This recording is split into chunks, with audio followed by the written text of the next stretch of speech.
چگونه که خواهرها و برادرای عزیز من اعلان کرده بودم که من روز جمعه ساعت 9 با وقت دوشنبه اگر چند دقیقه تاخیر شده باشد از شما عذرخواهی میکنم و برای شما سوال هایی که شما روان کردین من جواب میگردونم. یک چیز را پیشکی گویم که من در طریقای همین اینترنتی از خودم اصطلاح های امروزه قطعی افیتسال نبگیم. انا من یگان شبکه ندارم، من یگان کانالی ندارم. فقط همین گویم دادر ما فرزند ما انا آمدن و از ما خواهش کردن که یک چند همین برنامه های سوال و جواب هایی که خلاص مردم به همونها نیاز دارن شما اجازت دین که ما مقصد همین ها را از شما نوار گیریم و تا مردم از همین استفاده برند.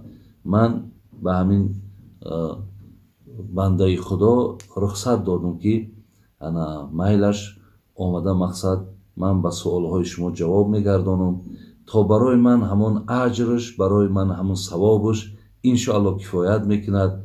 الهی مهربان رازق است، خدای مهربان در ما تکیه داریم. الهی مهربان خود گفتگی است و ما یتقی لا یجعل له مخرجا.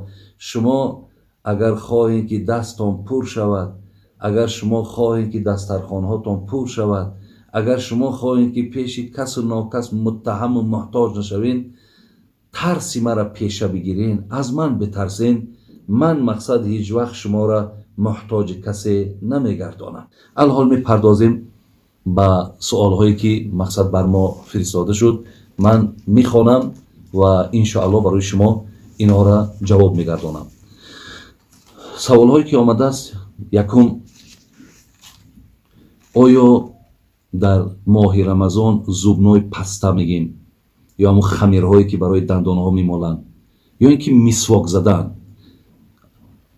من گذشته روزده گفته بودم که خدای مهربان گفته بود که بوی دهن روزدار برای من محبوب است از بوی مشک دیده. زین لحاظ مذهب خودمان همین خمیره بگیم یا همین زبنای پسته که مزه دارد، از جهت مزه داشتنش و استفاده بردنش در دوامی ساعتهایی که روز اجازت نیست. ما میتونیم که از قسم شب میتونیم مقصد وقتی دهانهامون بستیم انا همون زمان انا از همین خمیرها و از زبنای پسته اگر استفاده بریم میشود. لیکن در دوام روز از مسواک که در خودمون بسیار این چیزا کم استفاده میبرند، از مسواک استفاده بردن اجازت است. فقط همون آب یا مزه‌ای که در داخل مسواک است او را ما باید تناول نکنیم، ما باید او را فرو نبریم، آب او را مقصد بیرون اندازیم.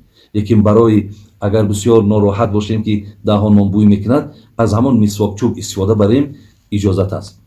دیگر سوالی که کردن گفتن مسئله همین سحر خوراک، یعنی همین بسیار مهم است که ما سحر خیزیم.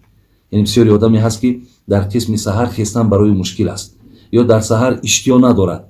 آیا مقصد همین مهم است که ما سحر خوراک کنیم؟ برادران عزیز و گرامی، پیامبر نازنین گفتن تسحروا فإن فی السحور برکه.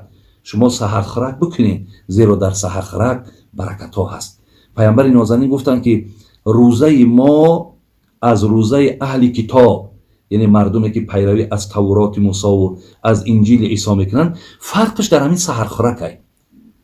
ببین اونها از قسم شب میخورن میخیزن، ماها از قسم مثال بگیم پایانی شب که آورده به صبح میرساند، ما وقتی خوردن از این حالت است. زین لحاظ میگه فرق بین روزه ما و روزه اهل کتاب با خوردن همین سحر خوراک است. از این لحاظ یعنی مقصد از این حدیث ها این است که ماها باید برای ثوابش، برای برکتش بگذار اگر یک پیاله آبم که باشد شما برای خاطر این بر وقت خیزین، خب سحر خیزی کنین. حتی در حدیث اینم که کسی سحر بر وقت میخیزد خدا رزق او را باز زیاد میکند. یعنی برای آدمی که بسیار خواب میکند برای اونها رزق کمتر است و پیامبرم پناه طلب کرده است از امتی که زیاد خواب میکند. برای این سحر خرکاتو نکنین. شما هم سحر خرک نکنین. حاضر اگر اینا 10 تا کم است یا 15 تا کم 4 است کلندرهای امروزه نشان میدهد، تا همون ساعت آخرین شما شرط نیست که 1 ساعت پیش بس کنید. یعنی بسیاری آدما 1 ساعت 2 ساعت پیش بس میکنن، تا همون ساعتی را که اجازت است تا همون ساعت بخورید. حتی در حدیث خواندم که خداوند میگه دوست میدارم بنده ای را که از قسم بگاهی، یعنی در اولی وقت، اگر اولی وقت امروز 7:10 باشد 7:20 باشد، در اولی وقت روزش بکشاید و تا آخری وقت از قسم سحر خوردنش دوام تید. گفت اینا محبوب ترین بندگان من هستند. بگذار ما از زمره همونها باشیم خواهرها و برادران عزیز. دیگر سوالی که آمده است میگه میخیزی که سحر در حالت جنابتی، یعنی سحر هست نفرهایی که شب ممکن با خانماشون با عائله هاشون هم خوابه شیدن و مقصد خواب کردن، سحر خیستن که خلاص الکی وقتی سحر خورد دیگه باقی نمونده است. اینا هم میتونن اما غسلشون کنن و نیت کنن، لیکن چیز دیگه خورده نمیتونن. اگر به شرط خیستن که یک نیم ساعت هست، اگر غسل کنن وقتی خوردن ای دست میرود، اینجا در اون دست روشون شوین، خوراکشون بخورن، بعد خوراک غسل جنابتشون که کنن اجازت ای. دیگر سوالی که آمده است، حامله دار یا زنهایی که شیر میدهند آیا روزه گیرن یا نگیرن؟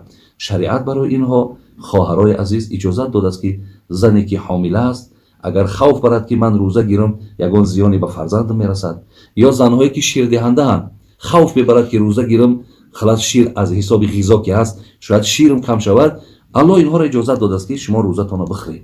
میخورن، بعداً ان شاء الله که فرزند تولد شد و نفری که از حالت شیر دادن بیرون شد، همین روزه ماه مبارک در گردن تا قضا میماند، ایرا در یک ماهش یک ماه روزه میگیره. دیگر سوال دادن که تراویح چند رکعت است؟ هر سال این سوال ها هست. تراویح نزد سه مذهب، یعنی مذهب امام احمد حنبل، امام شافعی، امام ابو حنیفه 20 رکعت است، لیکن نزد حضرت امام مالک 36 رکعت است. زین لحاظ برادران و خواهرای عزیز، هر کسی که پیروی از مذهب حنفی دارد از 20 رکعت کم نخونه و هر دلیل ها و حجت هایی را که میارن هیچ کدام او مثل دلیل و حجتی که امام ابو حنیفه دارد، امام شافعی دارد، امام احمد حنبل دارد، هیچ دلیل اونها قوت و توانای این دلیل ندارد. حتی امروز اگر نگاه هم کنیم همون مکه همون مدینه هم 20 رکعت میخوانند. زین لحاظ از 20 رکعت خواهرها و دادرای عزیز نماز کم نخوانید. دیگر سوال آمده است که ناس و سیگارت آیا مقصد برای روزه یگان زیان دارد؟ اکنون برادرای عزیز و گرامی، بسیار اینم یک جای تاسف است که برادرای ما بیگاهی کشادن روزه که با حدیث های پیامبر ثابت است که با خرما یا با آب شما روزه را کشاین، برادرای ما با ناس میکشایند. شما دانید که حکم ناس مکروه تحریمی است. شما میدونید که پیامبر نازنین میگه کفا بالمرء اثما ان یزی من یقود، اگر یک سومه که من برای نفقه فرزندات میتونم تا اگر همون یک سومه در راه نادرست صرف کنی، یعنی خریدن ناز، خریدن سیگارت، این راهی درست نیست. در همین راه اگر صرف کنی برای گناهگار بودنت پیش من همینش بس است گفتن.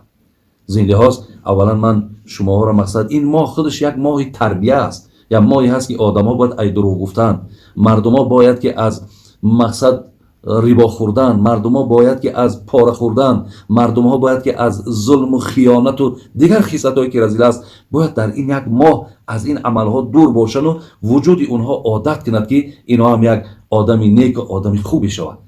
و بسیاری مردم ها من میدانم که در همین ماه مبارک دست از همین نازکشی و سیگاریت کشی میکنن، با همین طفیل ماه مبارک از همین کار زشت اونها دور میمونن. برای همین شما هیچگاه، البته اگر کسی در دوام روز ناس میکشد، سیگاریت میکشد، حتما که روزه وی شکستگی است، ولی اگر حتی کشادنش هم که با همین کند، وی در عوض این روزه داشتگیش وی ثواب به دست آوردن نمیتونه. از این لحاظ برادران خیلی مهربان، این نه کاری خوبی هست نه کاری نیکی هست، این یگان خیر ندارد. این برای همین اکنون بسیار گپای زیاد دارم در گرد این نفرهایی که به ناس مبتلاهن یا به سیگاریت، ولی ان شاء الله باز هم گفتنی هم که همون یک نکته بس است اگر شعور است برای آدم ان شاء الله میفهمیدگی یک اشاره هم خودش کفایت میکنه. حتی بسیاری از داملاها مردم دلیل حجت میارن که میگن ناس کشیدی طهارت نمیشکنه یا از شکننده طهارت نیست. زین لحاظ من از برادرای داملا و اهل علم خواهشم همین است که مردم در این راه دلالت نکنید. مردم دلالت کنید که مسواک زنن تا دهنهاشون بوی نکنه و این حتی به دستی خودتان مقصد زیانی که به جسم خودتان میارین، حتی لا ضرر و لا ضرار فی الاسلام، این شعار دین همیه، کسی را زلال نرسان و چیزی به تو ضرر میرسانه از او دور باش. ببینین آیا ناس به زیان نیست؟ آیا سیگارت به زیان نیست؟ برای همین شما حتی شعار دینتان هم شکستگین. من گمان میکنم همون داملهایی که اجازت میتن همونا خودشون ناسکشن.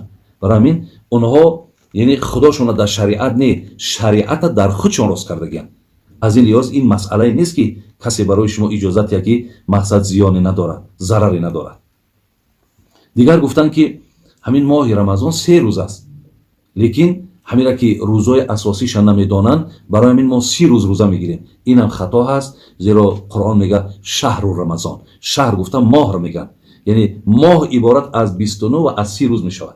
زیرا قرآن میگه شهر رمضان 29 یا 30 روز باید شما روزه بگیرید. من گفته بودم که پیامبر 9 سال روزه گرفتن، به همین عمرشون تمام شدن، زیرا دوم هجرت ده به مدینه آمدن شونده الکی ماهی بگیم همین روزه بر او فرض گردید. 5 سال همین را 29 44 سال همین را مقصد 30 روزی گرفتن. به همین خاطر حتی همین کرده پیامبرم برای ما درس است. لیکن پیش از آمدن حقیقتا روزه پیامبرمون میگه 3 روز روزه میگرفت، نه روزه های پیشتر همین خیلی بود. ولی از وقت قرآن آمد چیکارش کرد؟ ایرا 1 ماه کرد.